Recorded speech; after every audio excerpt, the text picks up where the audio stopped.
But back by popular demand, man. Shout out to my good brother, man. Anthony Peterson has finally popped up. Let's give him a round of applause, everybody.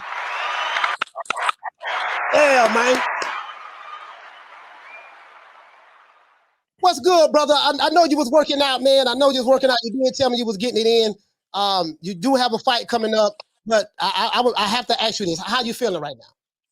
Feeling great, man. A little tired from the gym, but once I get in the tub and get this refreshments back up in me, lay down for a Okay. little bit. About 8 o'clock tonight, I'll be ready to go again. All right. All right. Well, I tell you what, I'm not going to keep you long because you did tell me you was training. Anthony Peterson, man, this is Lamont Peterson, brother, man. The brother been, let everybody who don't, people who may be watching this show, we got 500 people in here. They may not know who you are. Please let everybody know who you are who may not know. My name is Anthony Peterson. I'm from Washington, D.C. I'm a professional boxer. I've been boxing for 28 years now. Been professional as for 18 years. I have a 39-1 record with 25 KOs, and I never had a training camp. You never had a training camp. What do you mean by that? A full training camp, like everything's about me. Everything is on me for them 8 weeks. Nothing else matter but me. That's a real training camp. That's a real training camp. Oh, I see what you're saying. So yeah, you never had a full training camp as it relates to Never that. had a full training camp. I've been involved with training camps. A lot of them. You know what I mean? From Zab Judah, when my brother got him ready for Floyd. From February 28th of 2006 up until April 2nd of 2006. And we got him ready for Miguel Cotto from like late May to like early June of 2007. Yes, sir. Like I said, Sean Bay Mitchell got him ready for Floyd Mayweather when they fought in Portland November 19th of 2005. Man, all these training camps, Adrian Bronner come to DC training camp, been a part of his training camp plenty of times. Lamont Peterson have a training camp. I've been a part of his training with so-called training camp. I've been a part of that, you know what I mean, a few times. And there's no diss to none of the people that was trying to run these training camps. But I'm on a job full time, and I feel like I know what a training camp's supposed to be like. I've been at Devin Haney's training camp when he fought JoJo. I see how they operate up there. It's a whole different machine. You're not going against Devin. You're going against the whole team. Yeah. And all them people. And shout out to his team, man, because they work like machines for Shorty. And he one of the main reason why. Well, one of the main reasons why Shorty doing this thing right now. So name some of the fighters, because I want to get into the fight that you have coming up. You're fighting on Tank Davis's undercard, right? Right. Yeah. So name some of the fighters, Anthony, that you might have influenced throughout your boxing career, because I heard some things, you know, some of the fighters that you influenced, but I want to hear what you have to say before I say anything. A lot of them, and a lot of them said it out their mouth. Sean Porter, who was a good friend of mine, got film of him coming to DC. I had him running the streets with me because I got this thing called I Run the Streets, and I jog the streets. Sean Porter came all the way from Ohio to come run the streets with me, and he told me how much he admired and looked up to me and my brother. Errol Spence was another one. The reason why I love Errol Spence so much, the night that he beat my brother, he went on social media and admitted it, that the things that he used against my brother to beat him with, my brother pretty much showed him, you know, a few of those things in the Olympic training camp. And he also mentioned in the press conference before they fought that he used to like how me and my brothers go to the body. And if you look at Errol, look at his signal, he go to the body very well. Yeah. Terence Crawford didn't say out his mouth, but his reaction when I saw him for the first time at the Virgil Ortiz fight, August the 6th of 2022. I never saw Charles Crawford a day in my life, but when he saw me, he knew exactly who I was. He called my name from across the room in shock. Like, I mean, it's almost like one of them people you thought was gone or finished or dead. You see him, you like, damn. Like, he was like, Slim, you look in shape. Like, you ready to go on this card or something. What's going on? It's like, man, I'm just taking my time, man. Just, you know, working, man. Rick Ross, Freeway Ricky working. But Javante Tank Davis, man, it's a lot of them, man. A lot of names, especially in the DMV area. The Fox brothers, Mike Reed, Lamont Roach, Demetrius Ballard, Jerry Hurd. Man, it's a list of them, man. There's a list of them I can't even name right now. That's, you know, that's on my mind, but it's more than 100. by It, far. it's amazing because when I was talking to Freeway yesterday, he told me, he said, man, um, Terence Crawford think highly of you. And I know you said he never said anything to you, but he think highly. Like he said, they learned so much from watching you. You know what I mean? Yeah, You and your brother. You know what I mean? right, And right. I didn't even know that. I didn't even know that till Freeway told me. He was like, man, like Yeah, he said what you yeah. said. I didn't know that until I met Terence Crawford. Yeah, When he yeah. called my name, when he said Anthony, he was like, "Yo, like, what's up? Like, what's going on?" You can see the, just that how I inspire him in his eyes. Like, Yeah. it was just like lit up. Like, damn, you look like you are a damn young boy. You look like you about 22, 23. And You it's stay in crazy shape. because I was at Devin Haney's training camp after I finished sparring him. One of his guys, the little handler guy in there, which was, he didn't say nothing to me the whole training camp until I sparred Devin. Then he was like, "What's up, man? Like, man, hey, you good, man? Like, where you from?" I was like, DC. He was like, "Oh, yeah, what you about, 24, 25?" I was like, "Hell nah, bro, I'm 36. He was like, "Man, get the fuck out of here, man." Like, he was in awe that I told him I was 36. And I went in my bag, my gym bag, Mm. and showed him my ID. He was like, "Get the fuck out." He said, "Man, I thought you were shorty age, a little older." Like, nah, I come from a whole different generation, my man.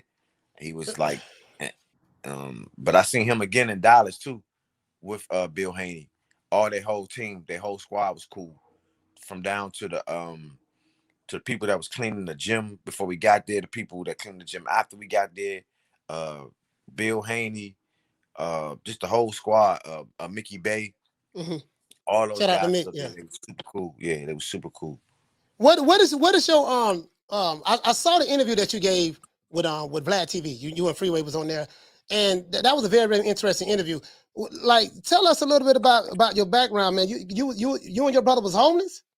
Oh yeah, for sure. I'm from a family of 12, same mother and father. Mm, Me and my brother was definitely homeless. We went through. I remember a happy time, a happy home. mm. The fire, the house that caught on fire Oh, because we couldn't pay the bills, so the lights cut out, and my sister went to the bathroom because she was scared with the candle. Left the candle in the bathroom, whole house caught on fire. So we had to stay in that burnt house for about 2 weeks. By the time the people, I guess the property value people, whatever, the lawn wasn't cut, and they like, "Look, man, like, y'all messing the block up." You know what I'm saying? Like, and they kicked us out. I remember they came in, took all our stuff, put it on the side, and we man, stayed in the station wagon for man. about 3 weeks. My father had like a little station wagon, like 9 of us at the time stayed in it, and we had to keep going downtown, filling out applications and processing for shelters and stuff like that. So we finally got into shelter, 1448 Park Road, Northwest Uptown, DC, Mm. and that definitely changed our lives because we met Patrice Boogie Harris, who's a great actor, uh, along with Michael B. Jordan in Creed 2 and 3. Um, and he's a fabulous coach in boxing. He's married to my sister, and he the one that got Lamont into boxing. Mm. Yep. So, but It, through that process, we even got kicked out of the shelter because we kept missing fucking curfew. My mother kept missing curfew, uh, and they just like, "Look, man, like." And then, like I said, this similar certain shelter, they was like, "Look, we're gonna send y'all to another shelter because it's too many of y'all. We're gonna give y'all a better housing or better shelter." We like, cool. So they sent us down the street, which was a shelter we was beefing with because every Tuesday and Thursday the buses would come pick us up, and there other shelters be on there. We'd be somehow get into an argument or altercation with them, and they would, you know, we would fight. But they sent us down there, and we kept missing curfew, going to the old shelter where our old friends were, mm. and they kicked us out of the shelter system. Period. Like, ain't no, you can't go to no shelter system and get help because we burnt that out. So we was out stranded, going from house to house. All the family members tried to do the best they could, but my mother dangling around at the time, 6 children, undisciplined children, who's fucking up houses and burning down street corner, doing all type of things that was a child would do if you don't have no discipline. It's So the Child Protective Service came and got us. They had abducted us from the schools because nobody told me, look, Aunt, when you go to school, don't tell people what's going on in your life. Like, don't, you ask them, you tell them you live in the house, you get well fed. Nobody told me shit. It was just wide open. So when they came to school to investigate, because I was wearing the same clothes almost every day, smell bad. You know, kids ain't got no contact. They're like, man, he smell bad. He stink. Yeah. So they kept talking. The teachers came and they would start asking me questions, and I'm telling them everything. I'm telling them at 7 years old, I'm smoking and trying to be involved with sex, all this type of things, bro. This is true fucking stories, man. And I'm telling them these things, and I remember the lady just shaking her head, jotting shit down on a piece of paper, like, "Oh my God, like it's over." And they came because I was very sneaky and conniving at a 7. I act like a man at 7 years old. I could pickpocket people. I can make my own money. I can remember my mother going through my pockets in the morning, and she know to go to my pockets. And keep in mind, I'm 7. I had a brother that was 8, 10, a sister that was 11. All of them kept no money. I always kept money in my pocket. And she used to go through my jeans to get the money, go down to the Giant, get the bacon and eggs and stuff like that. But I was doing that from washing windows, pickpocketing people at 7 years old. And then that's how we got inducted. They put us in a foster care system, which was 1919 Alabama Avenue Southeast. That was like late February 1993. And of course, in my mind, I'm thinking foster care. I'm thinking detention center, a whole bunch of bunk beds and badass kids and shit like that. It was totally different. I smelled neck bones, black eyed peas, greens. My foster mother was the best foster mother you could ever have. You hey Anthony, it's kind of dark. We can't even see you. Hold up, let me see. Turn this light. It'll get dark. It get dark quick out here. Hold up. Oh, there we go. Boom. There we go. Voila. All right. Let these people see this beautiful, shiny face. Yeah. Yeah. Yeah, man. I know you just got through training. I heard a lot that you're fighting on Tank Davis's undercard. What type of influences that you had on Tank? There's a lot of people watch this show. They love Tank. You know, Tank is that guy right now.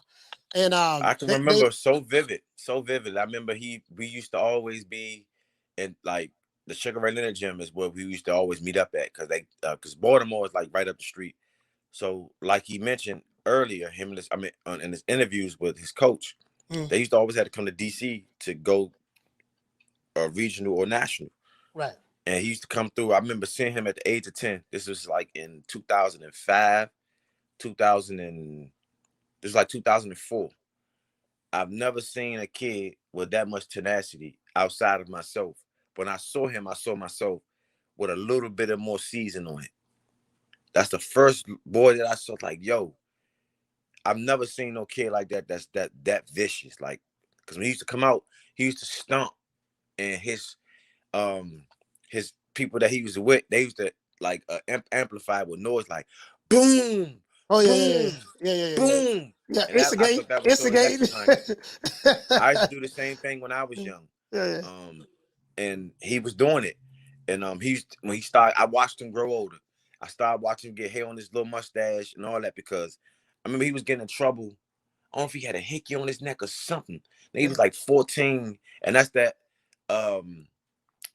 infamous pictures that's floating around here with me, Ty Barnett, Lamar Peterson, and Javante Tank Davis. Okay. That picture was taken September 20th of 2007. How I know my homeboy got married and I was the best man at the wedding. That's why we all had those tuxedo suits on. And he just was like I said, he got in trouble. And I remember Calvin pointing it out to me, and he was hiding under the bleachers like, damn, there go Anthony. I don't want to see him. And I went over there and I talked to him, and I just told him that when the world see you, they're not gonna be ready for you. I promise you. I sound like an echo in his head. I tell him that all the time because I know boxing. I said the same thing about Adrian Broner when I saw him in the Silver Gloves. It was like I looked in the other ring. All I saw was light, shiny, bright lights. Like I was like, whoa, like he gonna be great.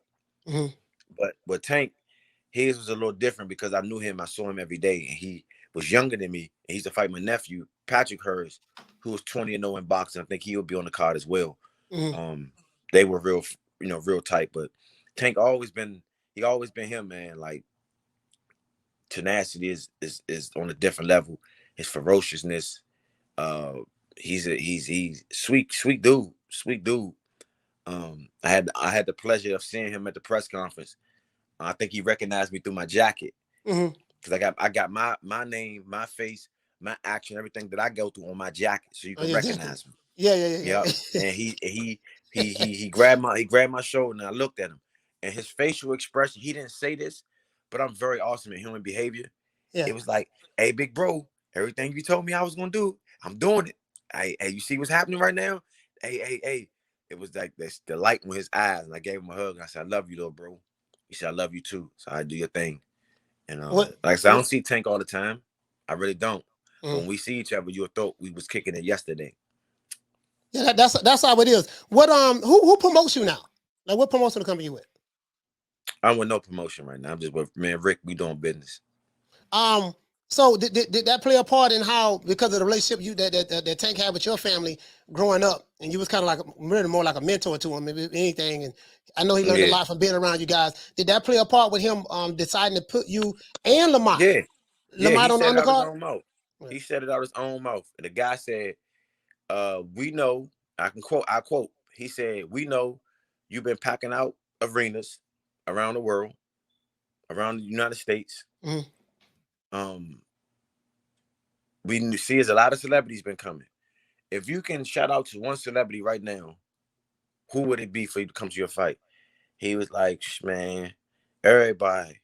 But nah, for real though, like the two guys that I really wanted to see me fight, I got them on the card.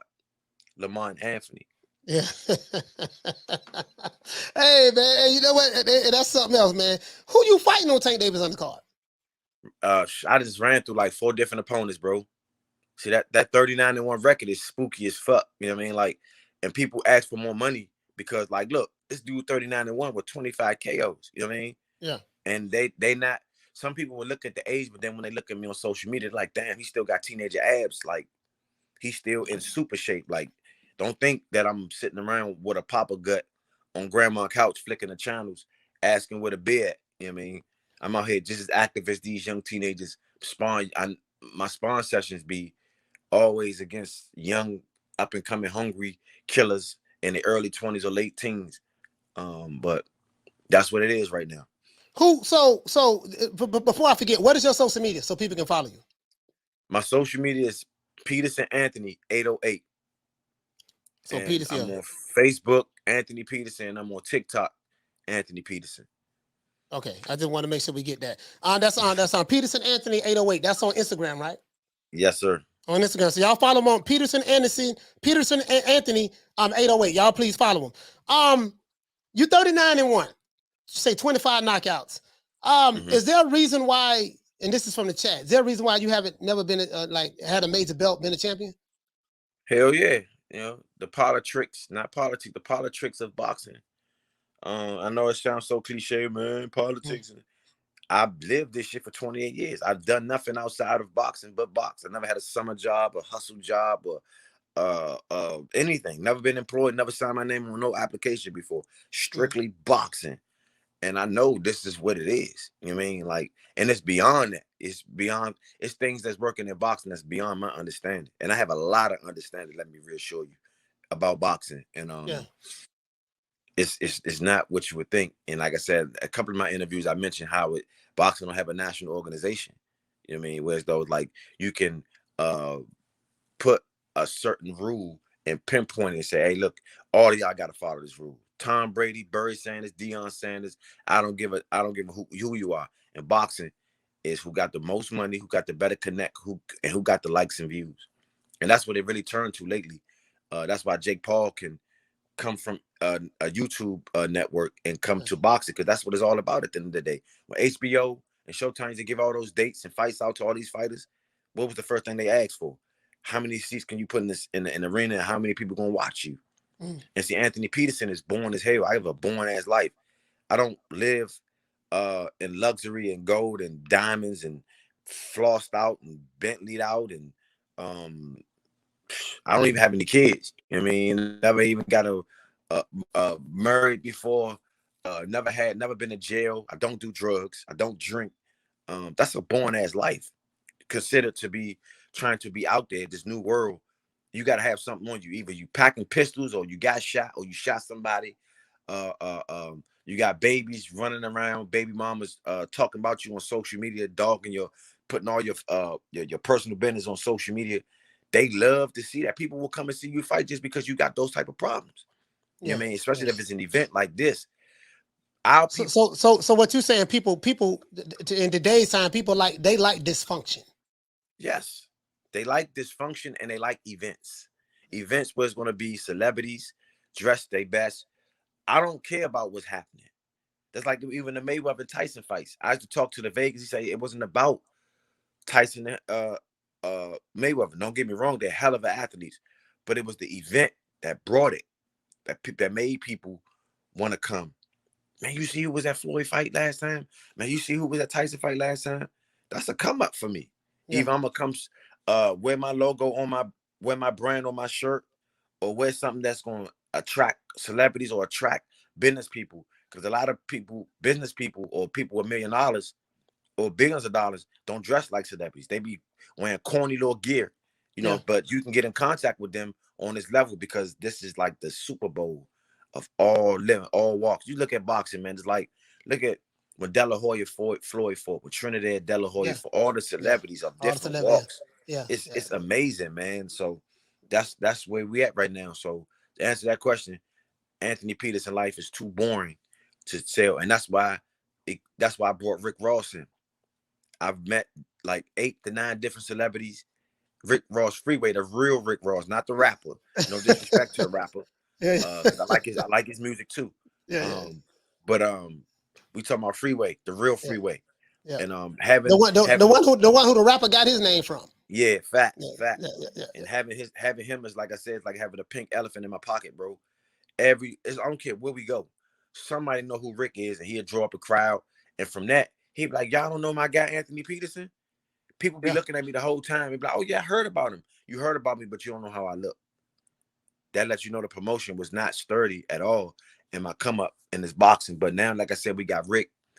A lot of people know who I am. Been on Vlad TV. I look at the comments and all that stuff. People thought I was dead in the boxing world. You know, so like, man, what this dude been at? I ain't seen him since Brandon Rios, or I ain't seen him since this. I ain't seen him since this.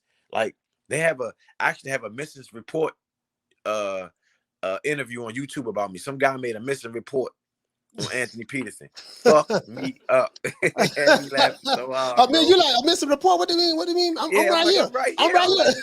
What are you doing? Like, and then he played the music like really like I'm like one of those helpless dogs that people be trying to hustle, help people play money and shit. I'm like, what the hell? You make me feel like I'm watching my own funeral. They don't count. They don't count you out. It's like, man, you know, like you said, the promotion hasn't always been there. You've been around. You've been fighting 39-1, dealing with the politics. I do this social media stuff. And let me explain something to you. And this social media stuff is crazy because what the followers of boxing do and the fans think it is, boxing is literally the total opposite of what they think it is. You know, like, they you know. This fighter, it is some cases where fighters do avoid other fighters. That does happen for sure, But no, go ahead. You go ahead. At this stage, and I admit it, it's certain fighters that I'm dancing on. I won't sit up here, and I don't care who watching me. I'll fight anybody, really, because I'm smart and intelligent enough to know. If you ever heard the phrase, "Oh man, when a person come a world champion, they got a different swag." Yeah. Motherfucker, that's because that bag bigger. You know what I mean? Because you can take care of yourself better. You can pamper yourself better as a fighter. You can get those massages from the masseuse. You can get the cryo machine as much as you need. You got access to these equipment.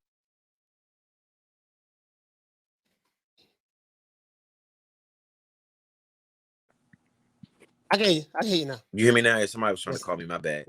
But those are the things that, you know, that goes down. You know what I mean? So, like I said, right now, man, I'm just, you know, got my eyes wide open.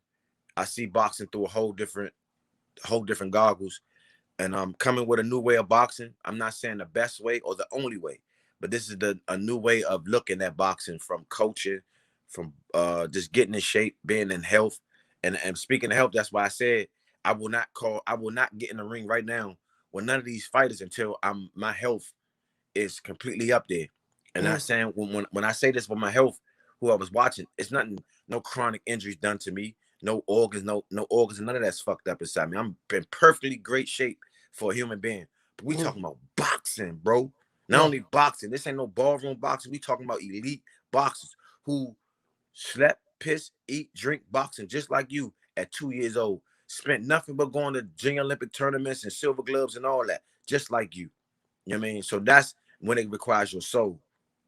And that's why your health got to be on the line, because a lot of fighters, if you look at this day, I can break it down to how a lot of fighters lost a fight just off sheer health. I give you an example, and I like using this example because this is a perfect example for me. Tony Harris. I thought he was better than both of the Chalos. Yeah, I thought the kid from Philly, a good guy, man, J-Rock. J-Rock, yeah. I thought he was better than both of the Chalos, but I just truly believe his health was not up to date to keep up with those boys, and the results show. I don't know if you've been looking or paying attention, but I say this in a lot of my interviews. I moved to LA. I moved to the West Coast. I see that the technology is way different. I see why the fighters are way better. I see how they get on the elite level, they can stay in their city and still dominate. You can't name me one fighter right now that stayed on the East Coast and dominated on the East Coast on that elite level. No disrespect to Lamont Peterson. That's my brother. Love him to death. But he set up shop on the East Coast. And what happened to him? Danny Garcia, same situation. Love Shorty to death. But every time he stepped up at the elite level, what happened? Okay, now let's look at Floyd Mayweather. Where's he from? Grand Rapids, Michigan. Where did he move to? The West Coast. Adrian Brown is from where? From Cincinnati, Ohio. Where did he go? West Coast. Sean Porter's from where? He's from Ohio. Fled to the West Coast. Javante Tank Davis from where? Baltimore. Fled to the West Coast. All of these fighters, and I can name a lot more, they always fled to the West Coast or down south, whereas though the East, it's no technology. And East Coast fighters are like stuck in their ways, like that Motor City Cobra up north, Philadelphia fighting, DC Mumbo Saws, put your hands up, go fight. While we stuck in the 90s trying to bring these glorious sock and bottom wars back. These other fighters working on a whole different technology, whole different level. And like I said, I can name a lot of other names on that elite level who was there, and they just like couldn't jump the fence because they health.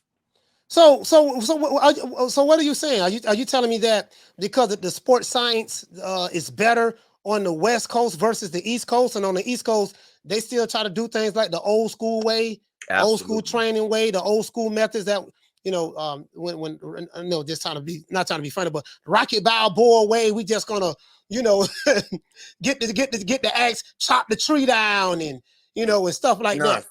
Facts. The East Coast do hard work, and the West Coast do smart work. It's a big difference. Yeah. And I absorbed that just by watching. I didn't watch no pamphlet or watch somebody talking to pick that up. I watched that through my own eyes because I was there. I just came from the West Coast. I see how they operate. Just like their technology is better than everything. East Coast get everything late, or they just don't pick it up at all. You mean? And the South too, they picked it up. Them Chalo brothers down there, the Errol Spence, all those dudes down there. Frank Martin, you seen how Shorty just operated? Yeah, he shot. Yeah. And who he for, the East Coast fighter? Come on, bro. Yeah, like this is to me is if you pay attention to it, it's not hard to see and figure out. If you really pay attention to it, you know what I mean? Bernard Hopkins was what he do. Big Bear, California. He from Philly. Big Bear. Yeah. You know what I mean? Yeah, he do. Yeah, they do. They go out. They go out west, Colorado. Yeah, you're right. You're never going to hear elite fighters say when they get interviewed after this fight, man, you was in great shape. Oh man, I went to Vermont, or I went to Massachusetts, or I went to New York, or I went to cold DC, or I went to Virginia and got in shape. It's always going to be Colorado Springs, Big Bear, Vegas, LA, or Texas, or Florida. Every one of those cities. That's where people get the best shape at. You're never going to be like, oh yeah, I went to Chicago, or I went to Indiana, or something like that. You're never going to hear it. And I'm a big boxing fan. I watch it all the time. Yeah. How many more years you think? So just to make it clear, you don't know who you're fighting. You have the fight is in what, a couple of weeks, right? Week and a half. 17 nights from the night. Yeah. So yeah, like 2 weeks. You still don't know who your opponent is? Nope. And like I said, this is my 44th gig. This happened over 15 times in my whole career. Even signed with top-notch promoters like Top Rank, signed with Prize Fight. I always had trouble with getting an opponent. Always. You were signed to the PBC too, right? Or was that just Lamont? I couldn't even tell you. I like I said, because no disrespect to PBC, they never really like put me on that stage. Like I was one of their fighters. I was always on the undercard. When Lamont fought Errol Spence, I was 37-1. I was the second fight on that card. Could you imagine that? Yeah, I remember that. Yeah, I remember that. Like it was guys that was 4-0 fighting after me, guys that was 9-3 fighting after me, guys that was like 24-5 fighting after me. Like I had the best record on the card. Like, and they had me down number two, bro. No, literally nobody knew I fought because I had like a little welch up under my eye. I had to take my shades off to show people my identity that I fought that night. And that's been my whole career, bro. Like even at undefeated, like it wasn't just because I took a loss that I got treated like that. People don't understand. I was 29-0 with 19 knockouts. I fought in Texas, March 11th of 2010. And I was the first fight, 29-0 with 19 knockouts, 25 years old, signed with Top Ring. I was the first fight at this casino. And get this, they didn't even ring the bell. Me and a guy about to fight, they didn't even ring the bell because the doctor wasn't there. Then we had to go in the back. This is the Bush League shit I had to go through. Had to go in the back, sit in the back, and wait for like 25 minutes till the doctor got there. By the time then, my hands was numb because the hand wraps were so tight. And I'm used to going in there and just fighting and getting it over with. But I got these galls on my hand now. And the moment that I was about to tell them to unwrap it and do it again, the doctor came and said, okay, we here. So me and a guy go up in the ring. I execute him in three rounds. Now I'm 30-0 with 20 knockouts, 25 years old. The very next day. So then the very next day, I go to the Manny Pacquiao fight when he fought Joshua Clottey. They broadcast on that big TV screen. And I'm a Cowboy fan, by the way. Sorry for the people who don't like it. But on the screen, they broadcasted that Peterson will be fighting Humberto Soto June 5th at the Yankee Stadium. This was facts. Of course, back then I didn't have a camera phone or cell phone to capture that moment. But I was just so happy that people saw that I was about to fight for the championship, and it never happened for me. Nobody never called me and said, "Look, we're gonna give you this money, step aside money, for not fighting for the championship." It just was stripped up under me, and nothing was replaced after that. What is what is I'm not meaning to pivot a little bit, but this question came in. Say, what is your thoughts on Jerron Ennis? Oh, we get to that. Okay. Stay around. Right. We get to that. All right. So most of your career, you don't know who you're going to fight, so you don't have time to prepare for the individual, and that individual probably don't have time to prepare for you because maybe he don't know that he's supposed to fight you, or maybe he does. I don't know, but you're in the blind. So who is doing the matchmaking for this fight for you? I couldn't even tell you, bro. I couldn't even tell you. It's like it's so much going on right now with that. Like it's like.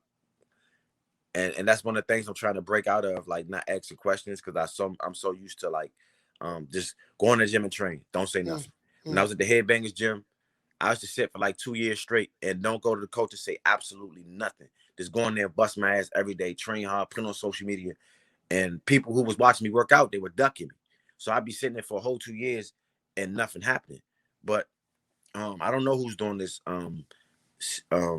who the matchmaker on it, even that it have nothing to do with the matchmaker, because the matchmaker can't make them get in the ring. You know what I mean?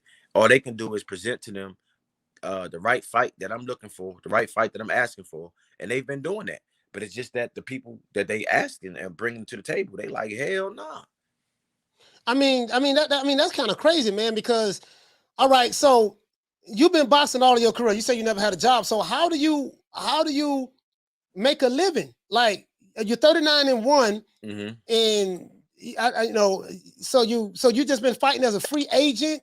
How was that working out for you? Man, El Chapo, we tight. It's like, nah. Nah, but how I live is, you know what I'm saying? Like, of energy. I don't have any kids. I don't do drugs. You know what I mean? I don't drink, so it don't require anything to live. Just to eat, stay focused, pay my bills and stuff like that. But it don't requires a lot for me to survive. You know what I mean? And this is the way my life was engineered. I guess like the way it was put together for what's about to happen for me. But fights here and there that I get, I know how to, put my stashes away. And like I said, just I don't have any habits that requires money every day or any day. You know what I mean? So I live pretty much a modest life and eat the best, drink a lot of water and just mind my business and stay on the grind. How do you stay so? I know you're with Freeway right now, so in the Freeway is a good bro. Like that, we was at the Terence Crawford fight, sitting ringside, right? Right. And everybody was wanting to take a picture with him, shake his hand, take a picture with him. I'm like, bro, listen, we're sitting next to the commissioner. We're sitting next to it said me, Mickey Bay, Antonio Tarver Jr., then Freeway. Bro, everybody, dudes with BLK Prime, like Rick, you know what I mean, shaking his hand. I was like, bro, because I didn't know he was that like popular like that. You know what I mean, famous like that, right? Me. But dudes who everybody else look at is that guy. Man, everybody wanted. I was like, man, it's something about him. He has an aura about himself. You know what I mean? He just command the room without even really saying much. Yeah, he has good energy, really good energy. Energy off the chain. Like I said, that guy, David East. Yeah. I've watched people. We went out. It was in Baltimore. They had like a show.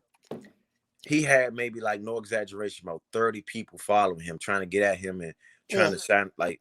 And Rick was like, I'm like, who is that? He's like, man, that's David East. He's like, come on, Ant. He said it just like, come on, Ant. Like, let's go. We go right through the crowd and get right up to the front. He signed the autographs, and as soon as he saw Rick, you could see how he just hummed, like, oh, like, man, like, oh my, like, he like started waving, like, man, this is royalty right here. Like, he lost all professionalism. Like, oh my God, like, this Rick.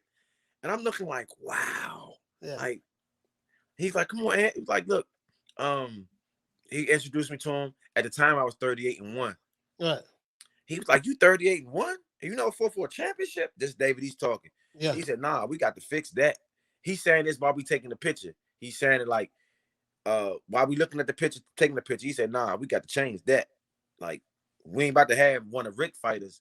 And Rick was like, yeah, I'm into boxing now. And then, So all the people that was looking at David East, they started looking at Rick like, hold up. I'm trying to get at David East, but he just broke down and just try to get at this dude. Who is this dude? As you can see after that, people, hey, let me come buy a book. Let me take a picture. And every last person we meet, Rick always be like, hey, y'all know my guy, Anthony Peterson? Oh, and take a picture with Anthony Peterson. He going to be my first world champion. Like, he got that already programmed to tell me, to tell the people what time it is. And I think that is the best promotion you can ever get. Yeah, so I mean that's amazing, man. So you're what? How old are you now? You say you're 38? Yeah, I'll be 38 March 16th. All right, so I don't want to take realistically, unrealistically. Like, what are your plans? What are your goals? Like, you're 38 years old now. You kind of like, do you consider yourself on the back nine of your career? Being that you've been through so much politics already, that's probably wasted your, pretty much wasted a lot of your youth. So now you're 38 years old. Do you think that there's room for you in boxing right now at this age, or what are your goals now? My goals is doing what doing what I'm doing. Get somebody that got that marquee name. I wasn't expecting Rick though. I ain't gonna lie to you. I got way more than I bargained for dealing with Rick. I would have never made it on Vlad TV. Come on now, like the age, all that. I would have never made it on Vlad TV. I knew I had to get a powerhouse on my team to promote me, and I just didn't befriend him to trick him into doing these things for me in boxing. We really just hit it off like that. Like when I came to LA, me and Rick met. It was like it went from, and I can see the energy. And he admitted it when we first met. Like, oh shit, hey, going never boxing. Let me talk to this guy. Let me get this shit over, because we was on the tennis court with his kids, the actual tennis court that the Venus sisters played on. Right. Was that in Compton or? Yeah, it was in Compton. It's in Yeah, Compton. Yeah, yeah, yeah, yeah. yeah. He was like, yeah, you told me, he's like, yeah, the Venus Williams and Serena sisters to play here or whatever. So we sat down at the table, and once I started talking, I seen his energy drawn to me. Like, what you doing tonight? I'm like, he like, you hungry? Then I'm gonna take you out there. I'm like, I can eat. Cool. So he picked me up, and like I said, I was coming to LA for an acting gig. Um, I wasn't out there for boxing, but my homegirl Serafina, who's a manager in boxing, she kept requiring, like, I want you to meet Rick. I think y'all gonna hit it off. I think I want this went on for like 3 weeks, and we finally met in LA, and the rest was history. But Rick, like I said, man, ever since I brought him on the team, ever since we hooked up, I got way more than I bargained for. Uh, went to comedy shows, see Michael Blackson. I went up on stage. He let everybody know that I was performing October 1st. And that's the first time I ever got like jitters, like butterflies, like Michael Blackson, like, damn, Yeah. called me up on stage, gave me a hug, and stuff like that, man. That was deep. You know what I mean? And like I said, just meeting these Benny Siegel, Memphis Bleak, all of these guys, be able to talk to them through Rick. You know what I'm saying? Like, we go to Dallas. Even one time when my flight got stuck in Chicago, Rick already had guys on deck for me. He's like, don't worry, because I'm like, man, I'm stuck in Chicago. He's like, oh, don't worry, my guy can come pick you up. He gonna take care of everything, put you in a hotel, everything gonna be good. Boom. Yeah, yeah. Dang. You know what Yeah, I'm saying? yeah. Rick is very, very resourceful. Yeah. So He's he's very resourceful. so with that being said, those likes and views gonna be on me now. So now, whoever go against me now, they just not taking the ass whooping. They're not just taking the risk; they taking the reward too. Hey man, you just fought one of Rick Ross fighters, or Rick Ross talking trash about me. Like, oh, I want to fight Rick Ross guy. Right. You know what I'm saying? So now I got a label beside me. I still got the name, the athleticism, the youth, but now I got that extra powerhouse beside my name that's gonna make guys take the fight. That's gonna make promoters see, okay, I'm gonna put Anthony on the card because Rick gonna be there. If Rick gonna be there, celebrities gonna be there. If celebrities gonna be there, a large amount of people gonna come.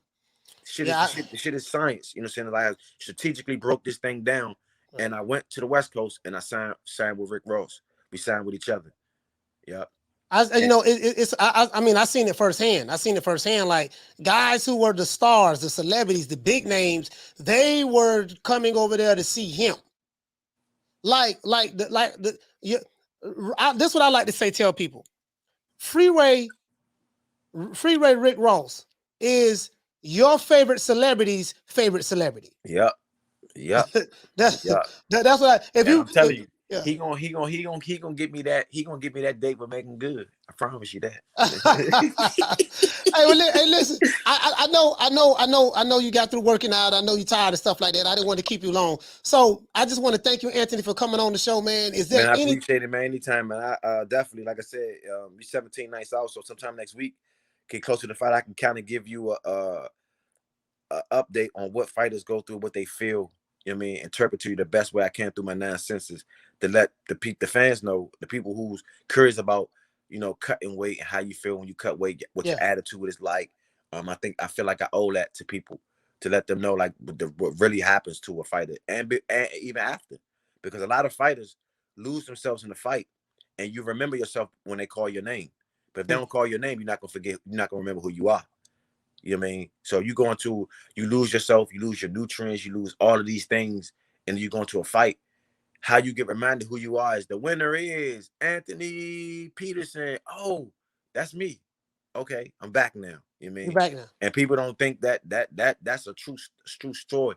And like I said, a lot of people don't get their name called, and they forget who they are and what they was on this earth to ordain to do, and they go start lunching. You know what I mean? Before I let you go, I'd be remiss to ask you this. People reminded me in the chat. What is it that you think about? What you think about Boots again? I'm gonna say this for the 50,000th time.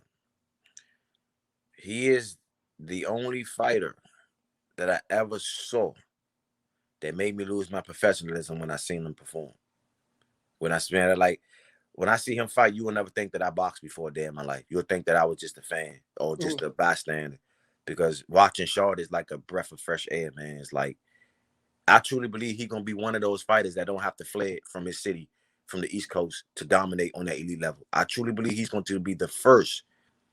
Him and Bozy and his brothers and all of them, I think they're going to be the first to stay in their city, dominate on their city on the elite level. I truly believe that.